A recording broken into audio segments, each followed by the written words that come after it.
Bonjour à tous, j'espère que vous allez bien. Bienvenue dans ce LNDJ. Nous sommes le mardi 19 juillet. Un point sur les indices a commencé, non pas par le Dow Jones, mais par le DAX. Le DAX, donc, qui n'a pas validé hier le double bottom qu'on voyait, qui était sympa en cours de validation pendant l'émission d'hier, avec un joli double bottom qui reste quand même intéressant. Mais on voit que le DAX a buté sur sa moyenne mobile 20. Il s'est retourné en fin de séance dans le sillage des indices américains. Ce matin, on avait les chiffres de l'inflation qui n'ont eu aucun impact pour l'instant, vraisemblablement dû au volume assez faible pendant cette période estivale. La médiane de la fourchette qui encadre le rebond technique a bloqué et c'est l'intermédiaire qui tient pour l'instant. Je vais pas trop trader le DAX, je vous avoue. J'ai deux plans. J'avais un plan éventuellement vendeur si on cassait les plus bas. On peut voir qu'il a faussement cassé les plus bas et faussement cassé l'OPR. Ce coquinou, si je remets le bon OPR en 15 minutes, voilà, il a été faussement cassé pullbacké. On l'a réintégré. Du coup, on voit que l'intermédiaire, elle tient. On a répété la moyenne mobile 50. Moi, ce que je propose sur le DAX, c'est évidemment, si ça finit par recasser les plus bas, on pourrait envisager d'aller chercher le bas de la fourchette et les 61,8. Mais c'est un petit peu contreflux par rapport à ce qui se passe. On est en train de chatouiller le plus haut précédent. Un achat un petit peu sport si on casse l'OPR. Mais pour moi, le vrai signal d'achat, c'est travailler ce double bottom daily s'il se valide avec une entrée sur la cassure intraday du 61,8 de la correction d'hier.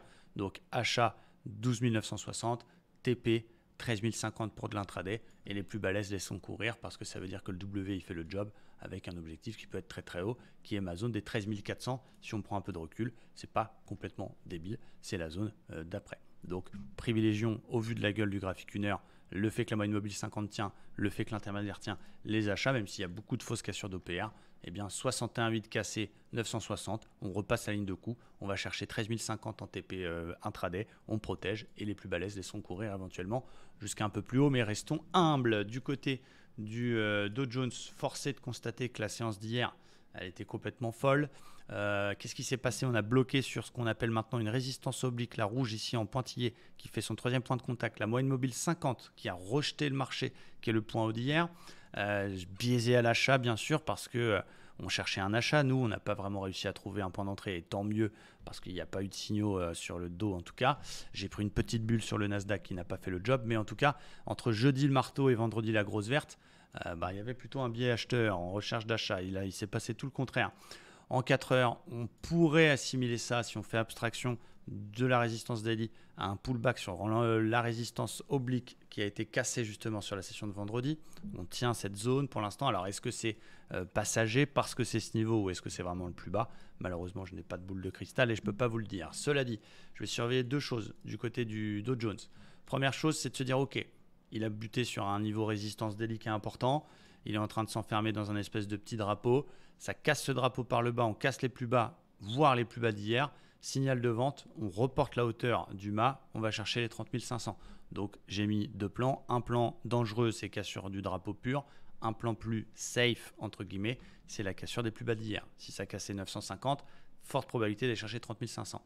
A l'inverse, en cas de rebond qui se prolonge parce que la diagonale 4 heures tient et que finalement il continue son rebond, il casse le plus haut, je surveillerai quoi? Il y aura très certainement une petite cassure d'OPR à jouer, mais je vais surveiller surtout le 61,8 de la correction d'hier pour essayer de travailler un 350, 360, tout 600.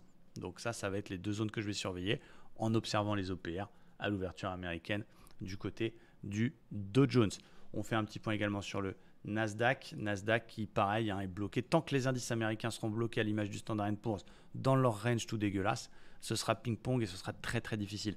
Quoi qu'il en soit, on a buté sur la MM50 comme le Dow Jones. Il est enfermé entre un support oblique et une résistance, donc dans une espèce de triangle qui casse les pieds. Je vais surveiller deux choses. S'il passe sous la petite zone de polarité des 900-915 et qu'il casse les plus bas précédents, il y a une forte probabilité de revenir sur le support à 650, le support que je vous ai montré en daily. Donc on va surveiller ça. À l'inverse, s'il continue son rebond et qu'il casse comme il est en train de le faire le plus haut précédent, on pourra avoir un rebond technique avec un retour sur les 200, mais ça va déjà être un petit peu plus sport.